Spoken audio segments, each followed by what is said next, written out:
setup, that just looks to me quite awkward. Your arms are back here, the ball's out of position, you've got a very wide stance.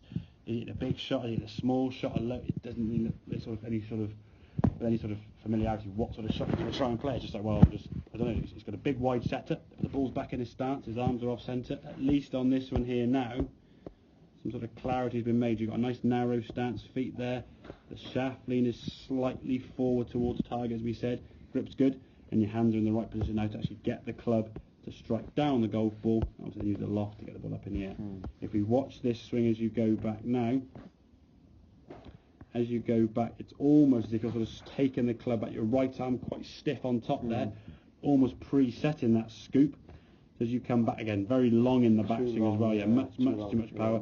As you come back to golf ball now, you can see trying to sort of get sort of stab into the golf ball to try and get underneath the golf ball, and not much again. You want to sort of hinge yourself because you've hit it basically backwards. So, as we said, on that circle, you were sort of swinging up there. We wanted about there for 20 yards. There's your backswing there. That's a much better length of swing, okay? Maybe the bone blue, I guess so, okay? As you swing through, though, you can see this, we're talking about your left wrist here. Your left wrist is pointing sort of down that way, okay? When it goes back, if you watch my right hand, it should just go back, bit of hinge. You tend to sort of hood the club going back, which is why then sometimes you get that early flick through, okay? As you come back, that's okay because your hand's just about got to the golf ball at the same time as the club. You can see there's a bit of a scoop there underneath when you finish that swing, okay? So you can see how your wrist has finished there. Yeah, that hand there at this position, now the club would want to be more in that position, not sort of way back there, okay? Sort of scooping under there. Because the setup was good, because your weight was left, when I say left of the golf ball, okay, at address, if we look at your setup there now, the sort of centre part of your chest is left of the golf ball, your weight is on the left foot, the shaft angle is leaning to the left, obviously, as you're looking down. So everything's sort of this side of the golf ball to help you get the better contact. And when you did that, the movement was quite good, nice strike as we can see. You kind of got away with a bit of a scoop because the lie's good. On a golf course when the lie is not so good, you're not going to have that good a contact, okay? Because if you're trying to scoop under the ball there now, you'll potentially catch the ball a bit thin or mid-ball and it whizzes across the green. As we said, you can't get under a golf ball. You expect the club to finish more sort of in that line rather than that scoop. But think about that sort of subtle hinge. So as you go back, we're going to hinge the wrists and hold. We don't want to go very stiff with the arm and then this sort of scooping underneath, okay? That dragging drill really gives you a sensation of how the club is going to go through impact, okay? If you do this and hit it with your right wrist, the club will always then leave the ground.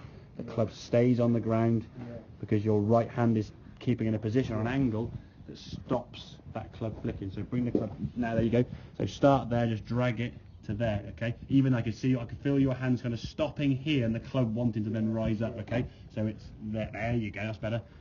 So you're keeping that club low, and that, look at that finish position there, that's kind of how you'd finish, not up there, you see. So that drag and drill, keeping that club on the ground. The club wants to stay long and low with these shots, okay?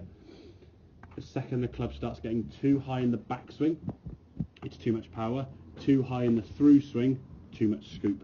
Is that the drill there? That's it, yeah. Ideally, when you're doing the club, if you come at the start here now, you start in normal setup, you place the club to your right foot, keep it on the ground, and then you drag it, keeping it on the ground to the left of your left foot, and then you start again, okay? Back there, drag, okay? So it never leaves the ground at all. Yeah. That was bad, okay? Better. Good. Okay, so you're trying to keep the club on the ground until it gets past your left foot. If it comes up a little bit there and it's okay, but ideally keeping that club on the ground. It's going to make sure your hands and arms and the angle in this wrist here, you're going to feel it more preset there rather than bending that way. So this wrist is sort of almost like as you're throwing a ball, it'd be cocked back this way, right, not bowed in that way, okay? So that angle there with the wrist holding it there, okay? And that'll keep the club shaft, as we said, when you finish these shots, ideally the club head should be lower than the hand. If you start doing this, that's the flick we're going to get. Okay, right, have a couple more then, Mark, and we'll see how they go from there, okay?